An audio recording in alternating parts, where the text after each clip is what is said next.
பேரவைத் தலைவர்களே, தமிழ்நாடுடைய சட்டப்பேரவை வரலாற்று சிறப்புமிக்க சட்டப்பேரவை. காலங்காலமாக நம்முடைய மரபை நாம் கடைபிடித்து வருகிறோம். மாண்புமிகு சட்டப்பேரவைத் தலைவர் அவர்கள் அந்த ஆசனத்திலே அமர்ந்து முதலாக பேசுகின்ற பொழுது பல்வேறு தலைவர்களை குறிப்பிட்டெல்லாம் அவர்களுடைய வழியிலே இந்த அவையை நடத்துவேன் என்றெல்லாம் கருத்துக்களை அங்கே தெரிவித்தீர்கள். ஆனால் இன்றைய தினம் தாங்கள் சொன்ன அந்த கருத்துக்கள், அந்த மரபுகள் கடைபிடிக்கவில்லை. அதை கடைபிடிக்க வேண்டும் என்று தாழ்மையோடு நான் இந்த நேரத்தில் கேட்டுக்கிறேன். ஏன்னா தாங்கள் சொன்ன கருத்து தான், நான் சொல்லலை. அதோட மாண்புமிகு முதலமைச்சர் அவர்கள் அரசின் தீர்மானத்தை முன்மொழிஞ்சிருக்க அதை வழிமொழிகிறேன் என்று சொல்லுவதுதான் காலங்காலமாக கடைபிடித்து வந்த இந்த சட்டமன்றத்தினுடைய மரபு. இதை மானிய கோரிக்கையில் மாண்புமிகு உறுப்பினர் 4 முறை இதே அவையில் நம்பிக்கை கோரும் தீர்மானம் வந்திருக்கிறது. இந்த 4 முறை வந்தபோதும் மாமன்ற உறுப்பினர்களுக்கு ஏன் நம்பிக்கை வைத்திருக்கோம் என்று பேசுவதற்கும் அனுமதி அளிக்கப்பட்டிருக்கிறது. நம்பிக்கை இல்லை என்று சொல்கின்றவர்களுக்கும் வாய்ப்பு அளிக்கப்பட்டிருக்கு. அந்த வகையில் தான் இன்றைக்கும் நம்பிக்கை கோரும் தீர்மானத்தின் மீது ஆதரவு அளிப்போரும் பேசுகின்றார்கள், எதிர்த்து கருத்துக்களை கூறுவோர் கூறிக்கொண்டிருக்கிறார்கள். அரசினர் தீர்மானம் என்ற காரணத்தால் வழிமொழிய தேவையில்லை. மாண்புமிகு பேரவைத் தலைவர்களே, இங்கே மாண்புமிகு பல்வேறு கட்சியினுடைய தலைவர்களெல்லாம் தங்களுடைய கருத்துக்களை பதிவு செய்திருக்கின்றார்கள். அனைத்து இந்திய அண்ணா திராவிட முன்னேற்ற கழகத்தை பொறுத்த வரைக்கும் பொன்மனச்செம்மல் புரட்சித் தலைவர் எம்ஜிஆர் காலத்திலும் சரி, மாண்பு அம்மா காலத்திலும் சரி, தாங்கள் சட்டமன்ற உறுப்பினராக இருந்து பணியாற்றியிருக்கின்றீர்கள். இருவரும் தலைவர்களை நாங்கள் குறிப்பிட்டுத்தான் மக்களை சந்தித்து ஆதரவு திரட்டி அதன் மூலமாக தமிழகத்திலே 47 சட்டமன்ற உறுப்பினர்கள் நாங்கள் வெற்றி பெற்றிருக்கின்றோம்.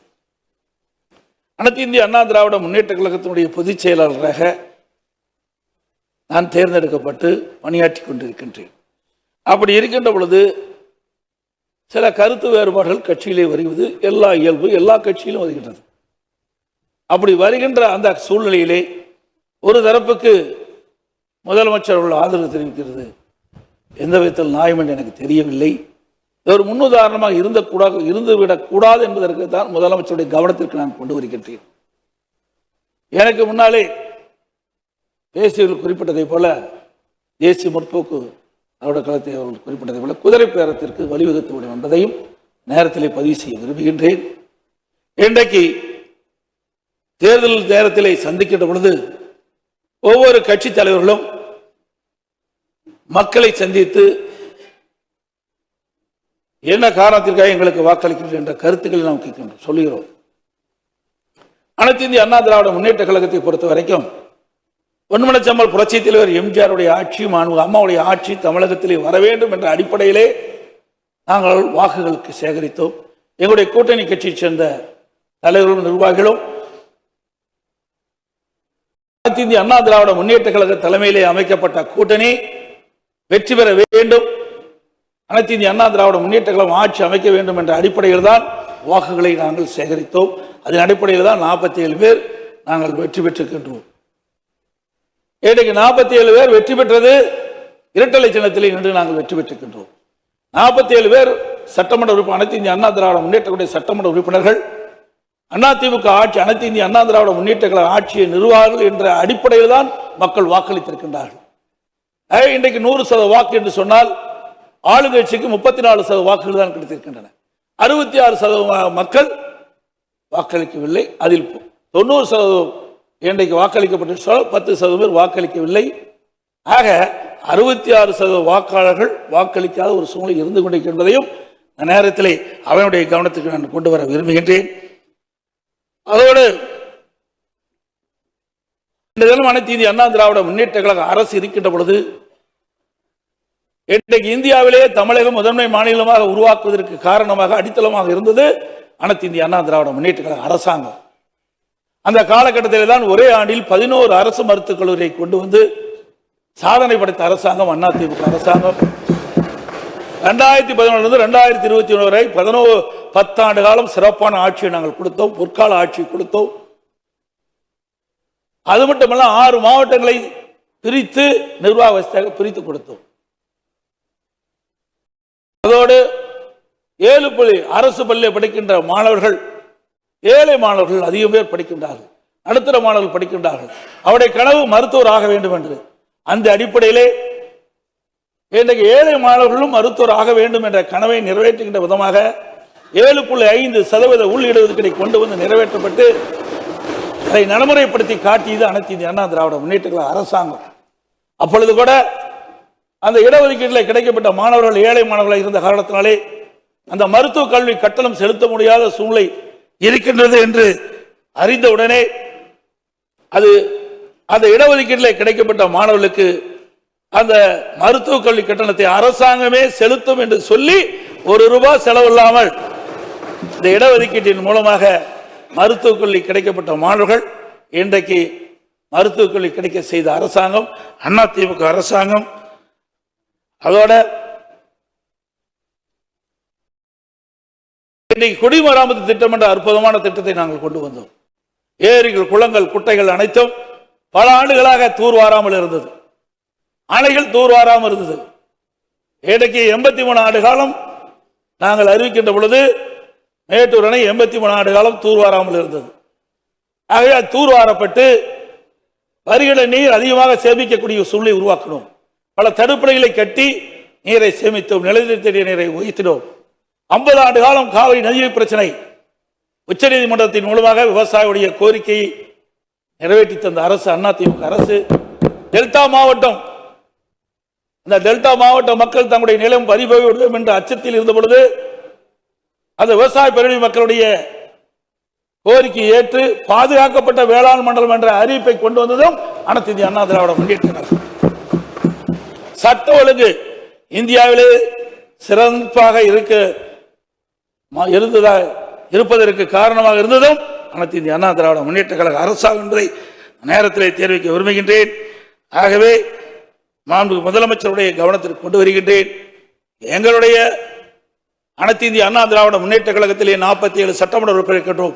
47 சட்டமன்ற உறுப்பினர்களும் பொன்மனச்செம்மல் புரட்சித் தலைவர் அவருடைய ஆட்சி, அம்மாவுடைய ஆட்சி, அந்த கனவை நிறைவேற்ற வேண்டும் என்ற அடிப்படையில் தான் மக்கள் வாக்களித்து தேர்ந்தெடுக்கப்பட்டிருக்கிறார் என்பதை இந்த அவையிலே பதிவு செய்ய விரும்புகின்றேன்.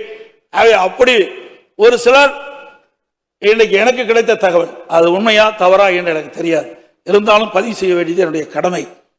இன்றைக்கு ஒரு சிலருக்கு ஆசை வார்த்தைகளுக்கு வெளிப்படையாக தகவல் பரவி கொண்டிருக்கின்றது.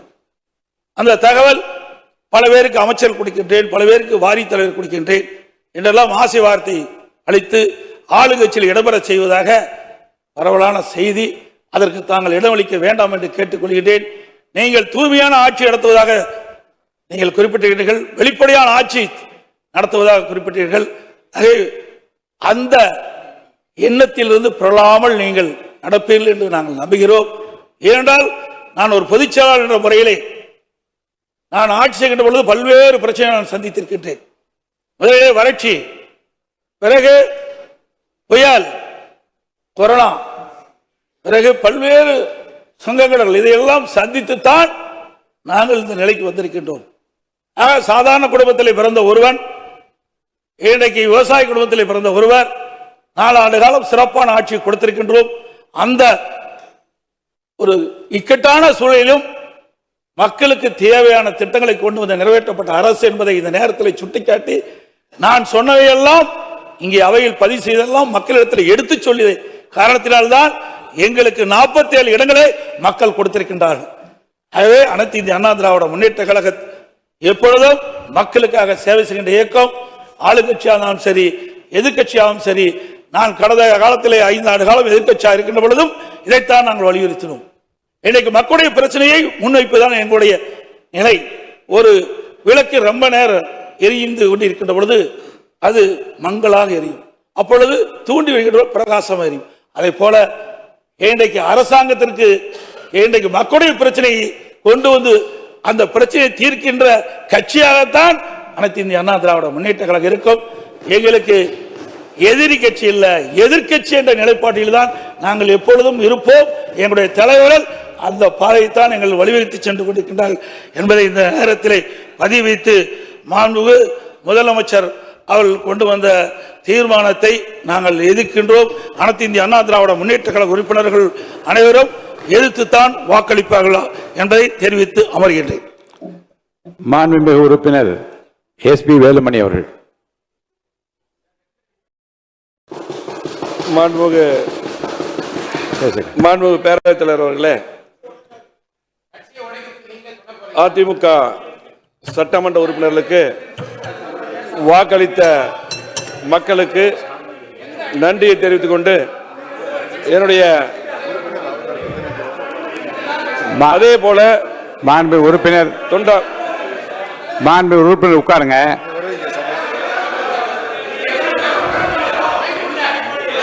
மாண்புமிகு உறுப்பினர் எல்லாம் உட்காருங்க. நீங்க பேசுங்க. அதிமுக தொண்டர்களுக்கு வாக்களித்த மக்களுக்கு முதலில் நன்றியை தெரிவித்துக் கொண்டு என்னுடைய தொண்டாமுத்தூர் சட்டமன்ற தொகுதியிலே 5வது முறையாக என்னுடைய தொண்டாமுத்தூர் சட்டமன்ற விளக்கம் சொல்றேன். 5வது முறையாக விளக்கம் சொல்றேன். விளக்கம் சொல்றேன். விளக்கம் சொல்ல முடியும், இல்லைன்னா அவர் பேசிட்டே இருப்பாரு. நீங்க உறுப்பினர் அமர்ந்தால் இருங்க. நீங்க உறுப்பினர் உட்கார்ந்தீங்கன்னா நான் விளக்கம் சொல்றேன். உட்காருங்க. நீங்க முன்னாடியே பேரை கொடுத்தா பேச அனுமதிச்சிருப்பேன். உட்காருங்க. உட்காருங்க.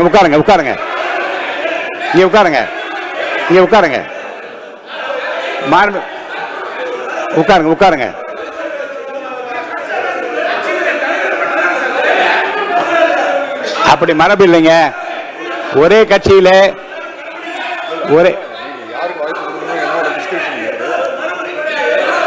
யாருக்கு வாய்ப்பளிக்க வேண்டும் என்பது என்னுடைய உரிமை பார்ப்பட்டது.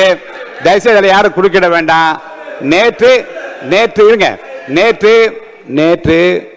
பேரவைத் தலைவர், துணைத் தலைவர் தேர்தல் உணர்வுகளையும் மக்கள் எண்ணங்களை மதித்து முதலமைச்சர் தலைமையில் அமைந்துள்ள அரசுக்கு மாண்புமிகு முதலமைச்சர் கொண்டு வந்த நம்பிக்கை தீர்மானத்திற்கு